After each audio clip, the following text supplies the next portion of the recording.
No shade, but the internet isn't buying it. During a candid moment on her anniversary special, Miley Cyrus made a comment about Taylor Swift's early career, and within hours it went viral. Was it harmless context or a subtle dig that fans couldn't ignore? Here's what happened.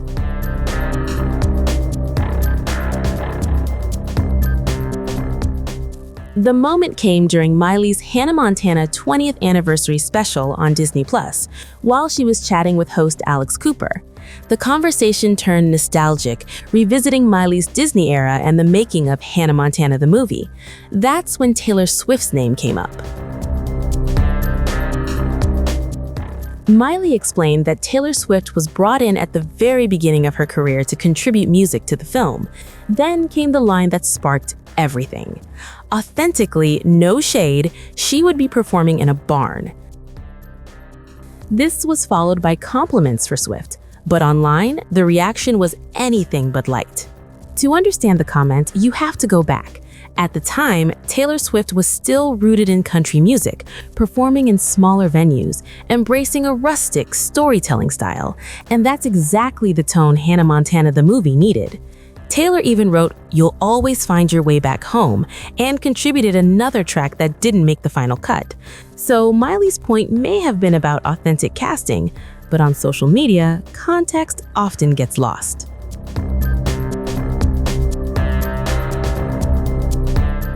Almost instantly, fans split. Some defended Miley Cyrus, saying it was factual and reflected on Taylor's early country roots. Fans stressed that the no shade disclaimer made her intent clear, but critics weren't convinced. They called the comment backhanded, unnecessary, or even subtly dismissive. Because when it comes to Taylor Swift, even a single sentence can ignite a firestorm among her massive fan base. What adds another layer, Miley and Taylor go way back. Both rose to fame in the late 2000s. Both evolved from teen sensations into global icons. And despite occasional distance, there's never been a major public feud, which is exactly why this moment feels bigger than it should. The entire special was meant to celebrate Hannah Montana, a defining chapter of Miley's career. Her conversation with Call Her Daddy host Alex Cooper was filled with humor, memories, and behind-the-scenes stories. But in today's viral culture, even a throwaway line can take on a life of its own, especially when it involves two of the biggest names in pop. So, was it shade or just storytelling? Did Miley Cyrus mean exactly what she said, or did fans hear something more? With Taylor Swift's massive global fan base, even the smallest comment becomes a headline, and in this case, no shade might just be the most debated phrase of the week. Does it feel like, you're finally getting to experience the joy that it brought people from an outsider's point of view, as opposed to being in the machine? Totally. I never really thought about it that way, but you're right. Getting to be on the outside now, getting to be grown and be a part of it in a way that I couldn't when I was in the middle of it before, and all the chaos and the schedule and the performing of it all. Now it just gets to be a celebration. So it is a new perspective. I love that. I think if you go back and you watch the episodes, there's enough dated references like old flip phones and stuff that you go, oh, no, this was a little while ago. Yeah, I was a big theater kid growing up, so physical comedy was always something I was really interested in and I thought was really fun.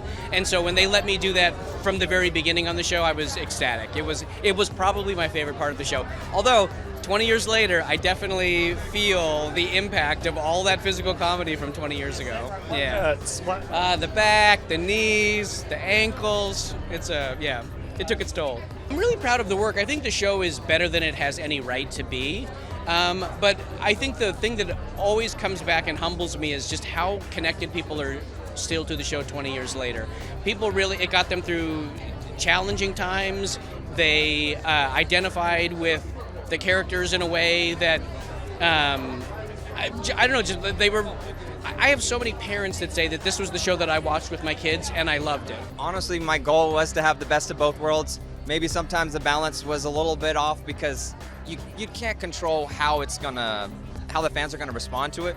But I went to a public school in Lewisville, Texas, graduated there, and once the show hit, I started to get recognized. But since I had been going through public school since I was a kid, I feel like I got to have a normal upbringing, but half the time I did get to do the superstar thing and walk the carpets. But it's not all that's glitter is gold. And I feel like that's what I love about this show, is that it reminds people that who you are deep down and your connection to your family, like that's what's most important. And when you put on the wig or you do your thing and you celebrate as a star, it's something that you take off at the end of the day, and it's always connection to your heart. It's very surreal. It's hard to believe that there were girls that had pictures of me with my shirt off in their locker, and they would have me sign it, and it's hard to not let it go to your head, because you have to remember that it's an image that they are seeing. It's not you. And that's what's tricky about being an actor, is when you have a failure or a success, it's not you that's a failure or a success, it's the work that you did. When you were in school, you were a Hannah Montana impersonator. I sure was. From 8th grade to 12th grade, 5 years of my life. I would open up the show as Lainey Wilson. I would run behind a tree and put on my Hannah Montana get up. And yeah, I did birthday parties, fairs, festivals, St. Jude, Louisiana, Mississippi, Arkansas, Texas, Tennessee. I was hitting the roads. The stardom that you then went on to experience yourself. It did, because it taught me that, I had this little portable sound system, and I was booking these birthday parties myself, and I was my own booking agent, my own manager. And it showed me that if I wanted it, that I was really going to have to just sacrifice a lot to go get it. So after my Hannah Montana journey, I finally hung up the wig and moved to Nashville. And I've been in Nashville now for 15 years. And it just taught me that the squeaky wheel gets the grease, and you got to go get it for yourself.